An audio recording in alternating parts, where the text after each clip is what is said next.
Hi, welcome to Signal Based Marketing Summit 2024. This is an exciting time. There's lots of stuff in AI, lots of signals led stuff. I'm Satwick, one of the co founders at Evabot. Uh, at Evabot, I lead all things GTM and I work very closely with our team on our cold calling workflow and for a bunch of our customers. I'm sure you've heard about signals in many different contexts for marketing, for ad campaigns, different parts of the sales process.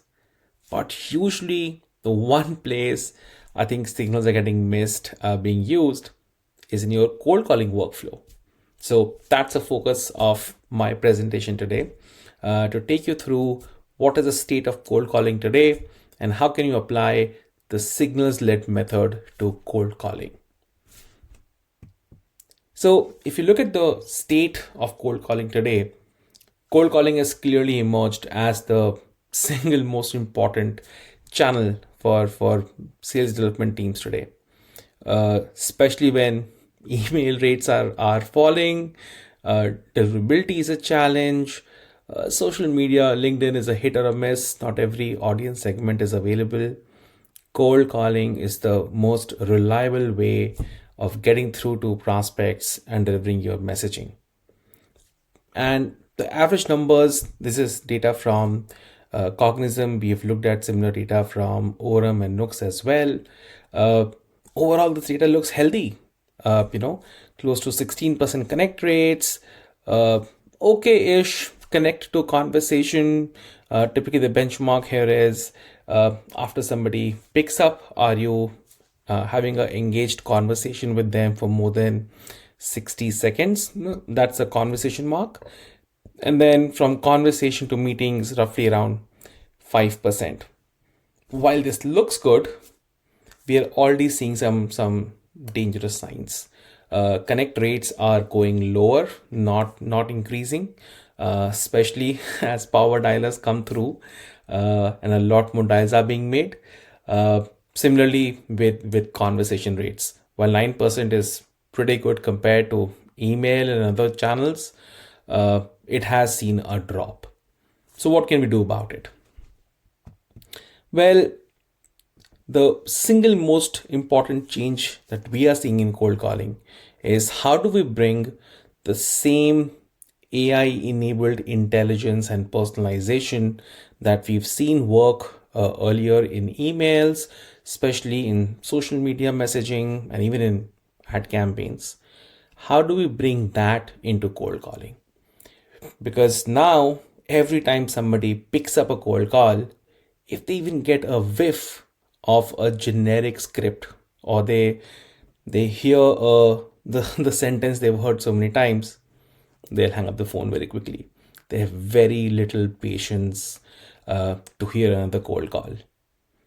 And that's where this signals-led approach can convert every cold call into almost like a warm call session. How do you make each prospect feel that instead of this being a 1 in 1,000 calls, spray and pray calls they got, if you can make them feel special, and if you can make them feel as if you really took the time and planned and researched to specifically call them, well, your calls are no longer cold calls. That's the thing we'll see. Our team has cracked some workflows both for our internal use and for our customers, and we'll share some of the stuff that we've learned in this session. So, what are these signals and how will they help us? I'm sure all of you have heard of intent signals previously from sources like Sixth Sense or Demand Base. ZoomInfo and Apollo have them as well. But the old category of intent signals or intent data has been focused on the clickstream data. Essentially, if you go on Google search or other places on the web, nobody has access to Google search, but any third-party web page you go to, there can be trackers there who are checking which search term you came from, or what article you are reading, and this can be, from there, a assumption can be made of what is the topic you're interested in. Similarly, if you go to a website, that's a far more reliable internal data. They can be they can guess which company you're coming from based on IP address, which pages you're going from, and these can be converted into intent signals. The challenge has been that while this indicates some interest, it never goes into the details of what is the cause behind it. Was I just looking at pages and topics and searching for my own curiosity, or was there something actually happening in my company that made me look out for this stuff? Was I coming to your web page just because I was looking for something in general, or actually I've been tasked with a job to evaluate tools for this, for a particular workflow? How do you arrive at that? That data has usually been what I call is like the core business fundamentals that has been off limits. So if you look at this, what we call as these new category of signals, this is about going into those fundamentals. For example, for public companies, can we go directly and check and scan their 10K reports, earnings calls, and check for specific initiatives, pain points that are being discussed there, or press releases, or mentions on the website, social media chatter? Can we tap into it and understand where is it that these organizations are focusing on? What are their current priorities? What are core initiatives top of mind for the leadership? Those are the ones which are likely to get funded more easily. And from there, we can filter by relevance, and bring specific, talking points, specific insights. That is this new category of signals, especially based on external data. There's a lot of internal data of mine as well in your recorded conversations, in your CRM. But because this is older data, while it's very relevant, the intent value may be limited compared to real time external data that can be picked up. This is the secret sauce. This quadrant of high intent, real time external data, that is the most valuable piece. And that is the piece that is today being, least being used for cold calls. This is where we see the biggest opportunity. So let's see how can we actually do that. So if you look at cold calling, what we're calling is like the old style 1.0 process, it is pretty manual. You're taking a list either from a database like ZoomInfo, Apollo, maybe through Sales Ops. From there, you're picking up, which prospects to add there. Maybe the accounts are coming from a intent data list, and then you start dialing one by one. Usually, maybe you can make 30, 40, 50 calls in a day. If you have a great process, maybe you're researching each of these prospects beforehand, but that's coming at a cost. If you're making notes beforehand on each prospect, then you can probably only dial 10, 20 people a day. Problem is that's too low a number. Even if you're very lucky and your connect rates are like 10, 15%, 20%, 30%, how many people will you talk to in a day? Maybe 2, maybe 3 if you're making 15, 20 calls. That's too little. That's too much of a risk. And that's why most teams, when they're doing this process manually, will usually not do a lot of research beforehand. They'll have a generic script. They'll go by it. Any notes and recordings are done after the conversation. All coaching happens after the conversation, not beforehand. And once you add power dialers to this mix, it doesn't get better.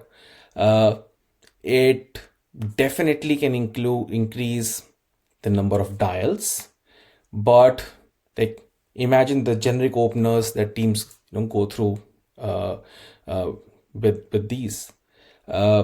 Even without the power dialers, most reps are opening with a very basic generic opener and usually having some persona based messaging. Even with that, most calls are getting less than 2% success. Less than 2% conversations are going forward and converting into a meeting when you're opening with a generic opener. The worst being, hey, did I catch you at a bad time? One great resource to go check from this is the book by the 30 MPC team, especially Nick Kagelski, Cold Calling Sucks. That's where we are getting this data from. They actually analyzed 300 million cold calls in Gong to come up with these insights. So that's the key. Opening with a generic message, you know, for every leader, every buyer you're calling, they can smell it's a cold call instantly. That's a turn off. That's when they keep the phone. As I mentioned, adding power dialers, it adds more volume and again gives you more at bats. Percentage wise, you have more shots, but it's creating actually a new problem.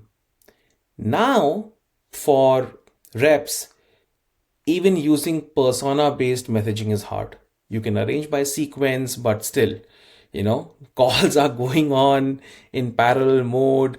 Who picks up? You don't know. You barely have time to look at their name. So, usually, what we've seen is while the volume goes up, the conversation quality actually goes even more down. They go even more generic on the calling script. And therefore, while again, absolute numbers do get better, you're dialing way much more than manual mode, but the connect to conversation rate usually declines.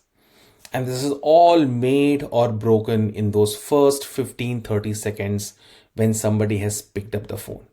At this stage, they don't know. They were definitely not expecting a cold call. They were not planning to pick one up just to talk to somebody who they don't know. So they picked up with a different intent. And in their mind, in those first 15 to 30 seconds, they're figuring out who is this person and how can I get off the phone with them if it's not the person they were expecting the call from. That's where signals led research can help you win the day and, help you have a real conversation. Make it a warm call instead of a cold call. So, how can we do this? First and foremost, you can't do this manually. We tried. We tried very hard. It's almost impossible to do because if you're going to sit and make detailed notes on every account, every prospect before every cold calling session, because again, data will go old. Even if you start today, and let's say these notes are good for 2 weeks, maybe 3 weeks. I mean, best case scenario, maybe 5 to 6 weeks. You will still have to come back and repeat the process for every prospect, every account 6 weeks later. That really restricts you to a very limited number of accounts you can go after. If your deal sizes are in multiple $1 million, sure, you can do that. But for most salespeople, that's not doable. So this is where AI becomes very powerful. This new signals-led cold calling flow, what we're calling is cold calling 2.0, can only be done when it is AI enabled. There are three main elements here. One is using these signals, all the stuff that gives you a good sense of, yep, this is the right time, this is the right pain point for which I want to reach out to these accounts. How can those accounts be monitored, prioritized, and how can that ready list be provided to you? That's the first step. From there, who are the right leads, who are the right people to talk to, that comes through.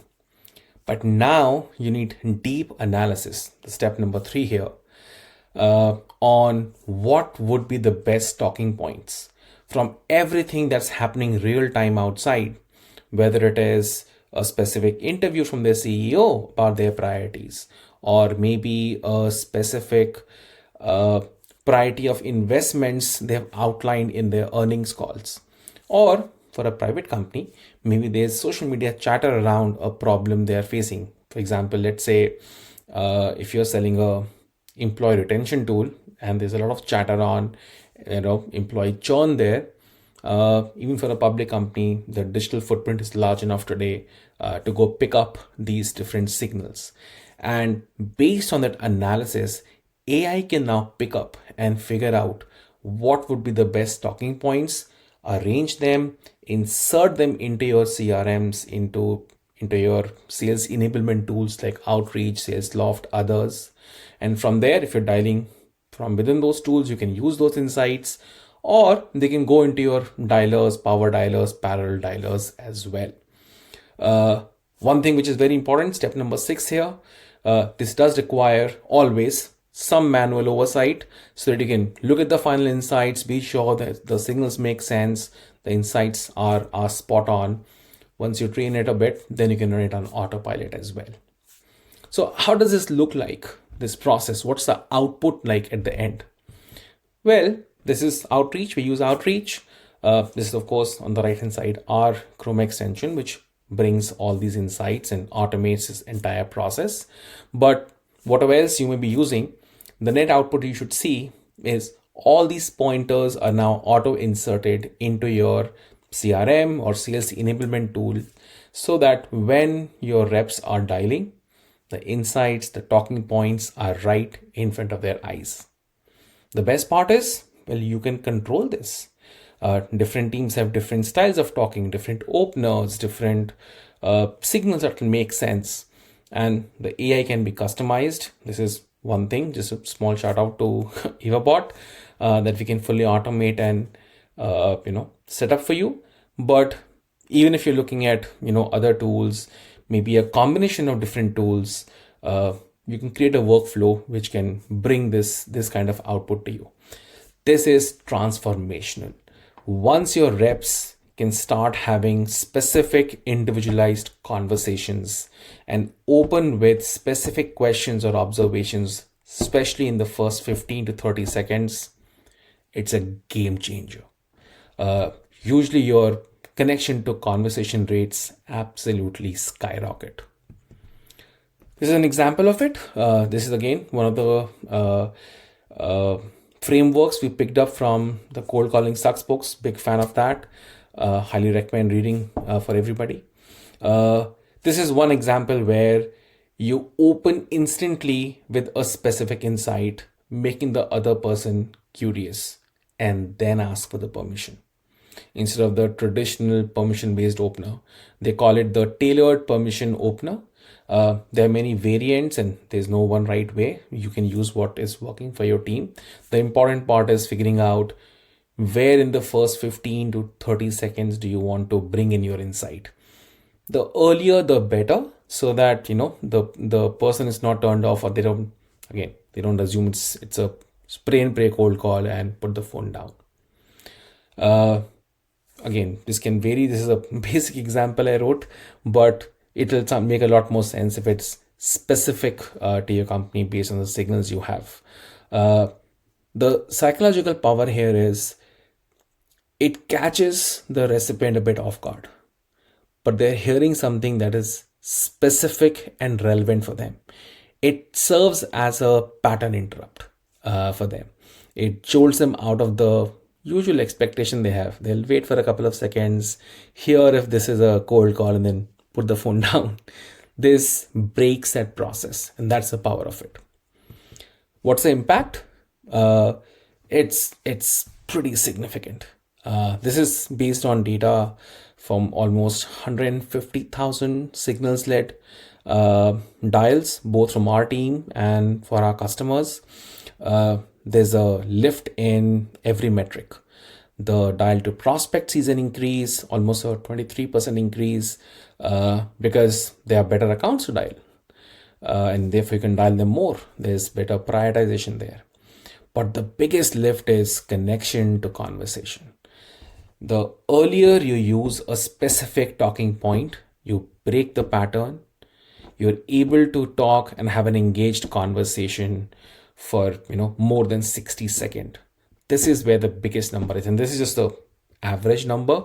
For many teams, including ours internally, we are seeing numbers as high as 35, 38, 40, 45%. Imagine on a cold call, 1 out of 3 one out of two people are actually having a engaged, longer than 60-second conversation. That sounds unbelievable, but that's the power of signals-led cold calling. It's no longer traditional cold calling. And the advantage here is, even with a small lift to meeting rate, the net results are insane. So if you apply the same metrics that we saw in the beginning, for the average cold calling 1.0 process, where your dial to connect is 16%, connect to conversation is 9.45, conversation to meeting is 4.8. If you're making 10,000 dials, at the end you're getting about 7 to 8 meetings. Same numbers, same 10,000 dials, but now with signals-led cold calling, you're getting 29 meetings. That's almost 4 times more. And these are just with the average numbers. Imagine what your team can do with signals-led cold calling once they focus on it and refine it for their process. That's the power here. If you guys are curious, want to learn more, you can go and download our white paper. You can join our webinars on this, or just give us a holler, and I'm always happy to chat about this. Awesome. Enjoy the signals based marketing event here. It's the first of its kind. I'm sure it's not the last. Have fun, and I hope to talk to you, all of you.